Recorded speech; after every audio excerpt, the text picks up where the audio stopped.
Usisahau kusubscribe, like na kubonyeza alama ya kengele. Asante.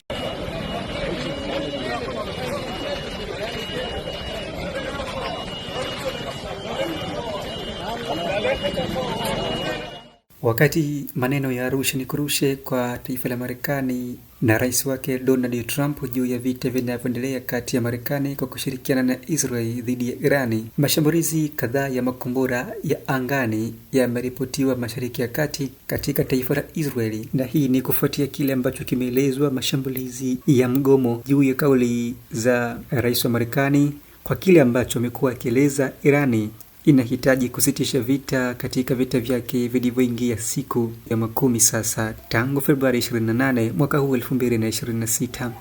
Hata hivyo, katika mwendelezo wa mashambulizi makali ya Irani katika anga la Mashariki ya Kati huko Israeli, vifo kadhaa vimeripotiwa katika saa 24, ambapo kwa mujibu wa taarifa kutokea Mashariki ya Kati, zaidi ya raia wapatao 1443 wamearifiwa kuripotiwa kuuawa na shambulizi la Irani nchini Israeli saa chache zilizopita. Kufuatia taharuki ambayo imeendelea kutanda juu ya mzozo wa Irani na Marekani, kubwa zaidi juu ya kuwapo kwa mazungumzo ya amani ya kusitisha vita baina ya Irani na Marekani, mataifa mbalimbali ulimwenguni, hasa washirika wa Marekani huko Magharibi, yameingilia kati mzozo huu wa Irani na Marekani, wakitoa wito wa kusitisha vita kwa haraka, wakibainisha kuwapo kwa athari za kiuchumi kwa mataifa washirika ulimwenguni. Kufuatia hayo yote ambayo inaendelea kujiri katika mzozo huu wa Iran na Marekani, tume ya Umoja wa Ulaya EU imelaani vikali kuendelea kwa uhasama mkali baina ya Iran na Marekani, ikihimiza juhudi za haraka za kusitisha vita kwa wahasimu hao wawili. Hayo yameelezwa na rais wa tume ya Ulaya Ursula von der Leyen, akizitaka pande hizo mbili za uhasama kuitisha mazungumzo ya pamoja ya amani ili kusitisha vita vya muda mrefu. Katika nasaha zake, rais wa tume ya Umoja wa Ulaya EU ameionya vikali Irani na kuegemea zaidi kwa upande wa Marekani, akisema Irani ndiyo amekuwa akiongeza ukaidi katika vita hivi kwa kuendeleza mashambulizi zaidi huko Mashariki ya Kati. Von der Leyen akiongelea athari za kiuchumi za ulimwengu juu ya vita vinavyoendelea kati ya Irani na Marekani, amesema hali hii ni muhimu kwa usambazaji wa nishati duniani. Sote tunahisi athari kubwa kwa bei ya gesi na mafuta, biashara zetu na jamii zetu. Athari zitakuwa kubwa zaidi endapo mzozo huu utaendelea na kuchukua sura mpya na nafasi kubwa katika mataifa washirika na ukanda wa Mashariki ya Kati. Rais huyo wa tume ya Ulaya EU amezungumza hayo katika mazungumzo yake maalum na waandishi wa habari, akiwa pamoja na waziri mkuu wa Australia Anthony Albanese, ambapo akiongelea swala la umuhimu wa kusitisha vita hivyo vya Iran na Marekani,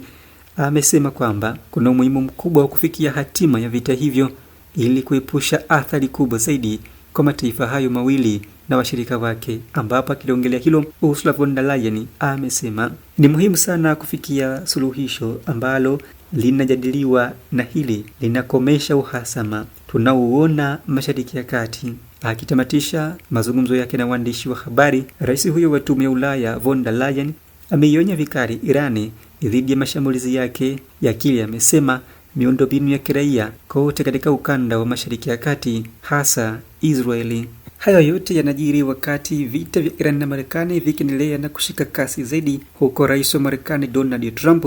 akiendeleza kauli zake za onyo kwa Irani, ambapo ripoti za mashirika mbalimbali ya habari nchini Marekani zimearifu ya kwamba Rais Donald Trump ameipa Irani nafasi ya mwisho ya mazungumzo ya kile ameita ya amani katika mzozo huu unaendelea kati yake na Iran.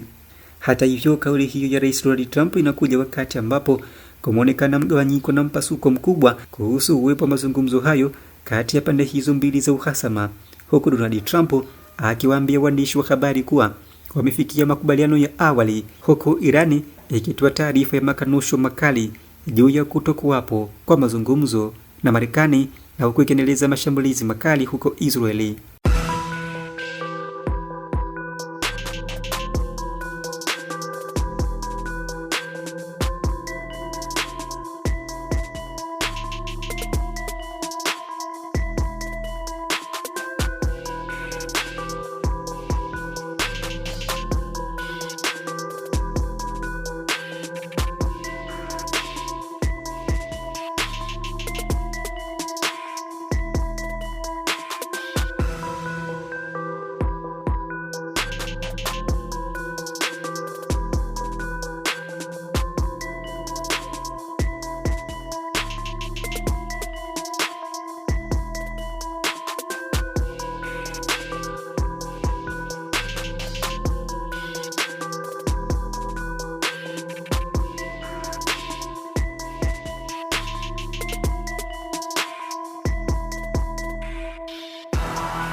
Usisahau kusubscribe,